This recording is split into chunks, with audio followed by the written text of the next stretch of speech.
In 1932, farmers in Western Australia experienced an emu problem. Hey, who hasn't?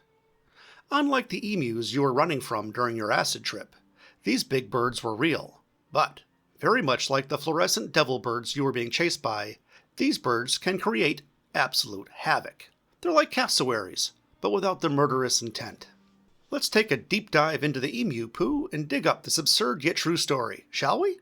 You go first. Shovel a path for me, would you, bud? In the 1930s, rural Western Australia was already under strain. The Great Depression had arrived with enthusiasm, as all depressions do, collapsing wheat prices and pushing many farmers, particularly World War I veterans, toward financial ruin.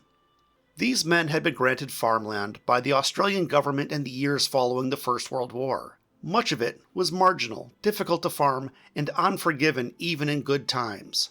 And by 1932, good times were no longer an option. Oh, in case you were unaware, emu is Latin for absolute shithead. I may have fabricated that bit. Who's to say? The real scientific Latin name for emu is completely unpronounceable, and I can assure you that it has never been spoken aloud. Go ahead, give it a try, tough guy. I'll wait.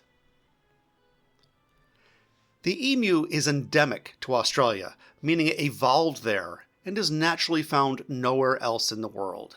Emus have lived on the Australian continent for millions of years, long before European settlement, perhaps several centuries before the birth of American singer Cher. They are the second largest living bird in the world, exceeded only by the ostrich, and are superbly adapted to Australia's varied environments. Before colonization, emus ranged across most of mainland Australia, thriving in open plains, woodlands, and semi-arid regions. Their seasonal migrations, like the one that triggered the Great Emu War, are a natural response to rainfall and food availability, not an invasive behavior. They didn't just wake up one morning and mutually agree to go screw with some farmers. Ironically, while emus were labeled as pests by 1930s farmers, today they are a protected native species. Of course, you can still be a pest while being a protected species. Just ask all the wealthy men who spent time on Epstein Island. They're pests, yet they're protected by their governments. However, unlike pedophiles, emus appear on the Australian coat of arms, chosen specifically because emus are thought to be incapable of walking backward, an intended metaphor for national progress. Each year, following seasonal rains, tens of thousands of combat-ready emus migrated inland in search of food and water. Their chosen route led directly through the newly established wheat farms. Fences were trampled, crops disappeared, and attempts to scare them off failed entirely. With livelihoods collapsing and no economic buffer remaining, farmers appealed directly to the federal government, specifically to George Pearce, Australia's Minister of Defence. In November of 1932, the Australian government agreed to intervene. A small military detachment was dispatched under the command of Major G.P.W. Meredith of the Royal Australian Artillery. His unit arrived equipped with Lewis automatic machine guns, weapons designed for trench warfare, not birds. The plan was straightforward. Their confidence was high. The assumptions were, you guessed it, incorrect. Initial attempts focused on herding the emus into concentrated groups, where the machine gun fire could be effective. This immediately failed, as emus refused to behave in a manner consistent with military doctrine. Rather than clustering, they scattered. Rather than panicking, they adapted. Rather than slowing down, they ran, and those feathery pricks can run quite fast. Emus have long, powerful legs built for endurance rather than short bursts.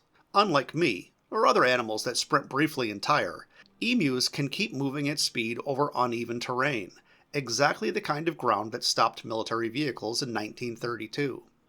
Emus are capable of sudden changes in direction while running, which made them extremely difficult targets for machine gun fire.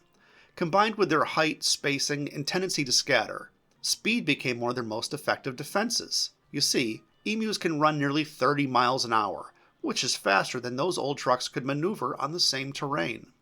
As engagements continued, the problem became obvious. Emus did not move as a single mass. They broke into smaller groups, changed direction without warning, and zigzagged at speed. The machine guns jammed and the trucks failed to keep pace over rough terrain. The carefully planned ambushes dissolved in seconds. Major Meredith later observed, in complete seriousness, that the emus appeared to operate in organized units, displaying what could only be described as battlefield awareness. I think Major Meredith may have needed a field sobriety test. Tens of thousands of rounds of ammunition were expended for minimal confirmed results. The kill-to-bullet ratio was deeply embarrassing. The birds absorbed punishment, fled efficiently, and returned the following day, ready to fight again. News of the operation spread quickly, and it was embarrassing. Australian newspapers shifted from cautious reporting to open mockery. Editorial cartoons depicted emus as victorious generals. Questions were raised in Parliament. International outlets picked up the story with barely concealed delight. Why was the army fighting birds? Why were the birds winning? And why was this all happening? The situation became impossible to ignore. What began as pest control had evolved into a national punchline. By December 1932, the operation was quietly abandoned. The military withdrew with no victory to declare. The emus remained exactly where they had been, alive, mobile, and entirely indifferent to the suffering of the farmers or the brief war they had just won. In the years that followed, the government returned to offering bounties on the birds, and the farmers improved their fences. These changes proved far more effective than machine guns ever had. The whole event is absurd.